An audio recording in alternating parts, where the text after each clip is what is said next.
हज्जाज इब्ने यूसुफ के पुलिस वाले जाते हैं और उसी वक्त उस घर पे छापा मारते हैं, और जब छापा मारा जाता है तो सईद इब्ने जुबैर वहीं पर रंगे हाथ पकड़े जाते हैं। सईद इब्ने जुबैर को पकड़ के लाया जाता है, सईद इब्ने जुबैर को पकड़ लिया जाता है, सईद इब्ने जुबैर को रात भर सुलाया जाता है और सुबह होकर उनको लेकर निकला जाता है कि चलो हज्जाज के पास लेकर चलेंगे तुम्हें।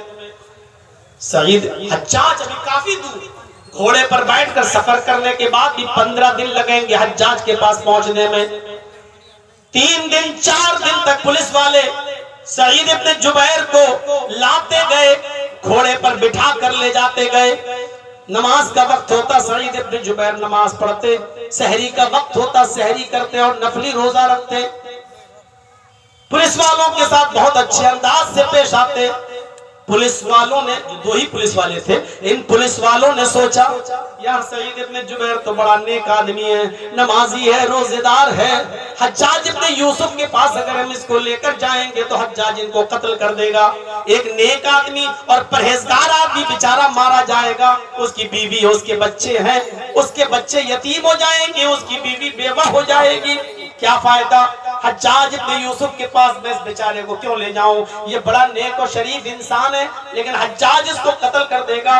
इन दोनों पुलिस वालों ने सोचा और एक दूसरे से कहा कि मेरा दिल तो नहीं करता है कि हज्जाज के सामने इनको पेश करूं, ये इनको मार डालेगा।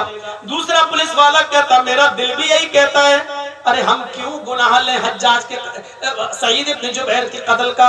ऐसा करो कि सईद इब्ने जुबैर को भगा दो, चुपके से छोड़ दो, हम लोग कह देंगे हज्जाज से कि बहुत ढूंढा, हमें कहीं नहीं मिली। इन दोनों ने सईद इब्ने जुबैर से कहा सईद तुम बड़े नेक आदमी हो, बहुत मुखलिस हो, नमाजी हो, रोजेदार हो, बाखलाक हो, बहुत शरीफ हो, मैं नहीं चाहता हूं कि हज्जाज के पास मैं तुम्हें ले जाऊं और वो तुम्हें कत्ल कर दे, इसलिए हम चाहते हैं कि मैं तुम्हें छोड़ दूं। चुपके से तुम रात में जंगल जाओ और 2-4 दिन में, 2-4 रातों में तुम सफर तय करते हुए किसी दूसरे मुल्क की सरहद में चले जाओगे और हज्जाज के जुल्म से बच जाओगे। जाओ, हमने तुम्हें छोड़ दिया।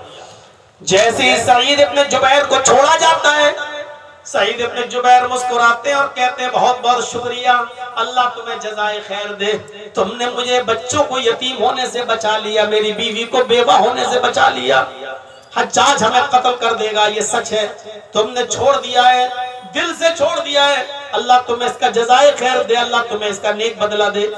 सईद इब्ने जुबैर को उन पुलिस वालों ने छोड़ दिया। सईद इब्ने जुबैर जाने लगे, अभी सिर्फ 200 कदम दूर गए होंगे, यहाँ से लेके वो जो आपका खंबा लगा हुआ है वो लास्ट वाला, बस ऐसे ही समझ लो 200-300 कदम गए होंगे।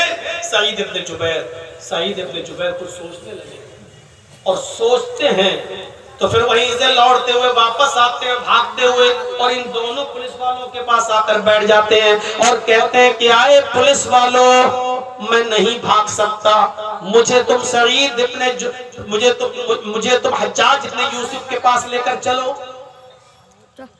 पुलिस वाले कहने लगे इतना अच्छा मौका मैंने तुम्हें दिया भागने का और तुम अपने आप फिर आ गए हो, मौत के मुंह में ढकेल रहे हो, अरे हज्जाज कत्ल कर देगा। कहा मैं जानता हूं कि हज्जाज मुझे कत्ल कर देगा, लेकिन इसके बावजूद मैं जाऊंगा, मैं वापस नहीं, तुम मुझे भगा रहे हो, मैं नहीं भागूंगा, मुझे लेकर चलो। इन पुलिस वालों ने कहा ऐसा क्यों कह रहे हो, जब मैं तुम्हें इजाजत दे रहा हूं भागने की तो तुम क्यों नहीं भाग रहे हो। सईद इब्ने जुबैर ने जो जुमले कहे, मुसलमानों सोचो क्या कहा, आए पुलिस वालों, हज्जाज इब्ने यूसुफ ने मेरे कत्ल का ऐलान कर दिया है और तुम दोनों ने मुझे पकड़ा है, किसी ने तो मुखबिरी दी होगी तुम्हें कि मैं किसके घर में छिपा हूं, जिसने तुम्हें मुखबिरी देकर मुझे पकड़वाया है उसको मुझे मालूम है कि तुम दोनों ने मुझे पकड़ा है, उस मुखबिर को तो मालूम ही है कि तुम दोनों ने मुझे पकड़ा है। जब तुम दोनों ही मुझे भगा दोगे और हज्जाज के पास जाकर ये कहोगे कि मुझे मिले ही नहीं सईद, तो वो जासूस बता देगा कि मैंने जासूसी की थी और इन पुलिस वालों ने सईद इब्ने जुबैर को खुद पकड़ा था और रास्ते में भगा दिया। तो आए पुलिस वालों, जब हज्जाज को ये पता चलेगा कि तुमने मुझे पकड़ने के बाद 3-4 दिन के बाद मुझे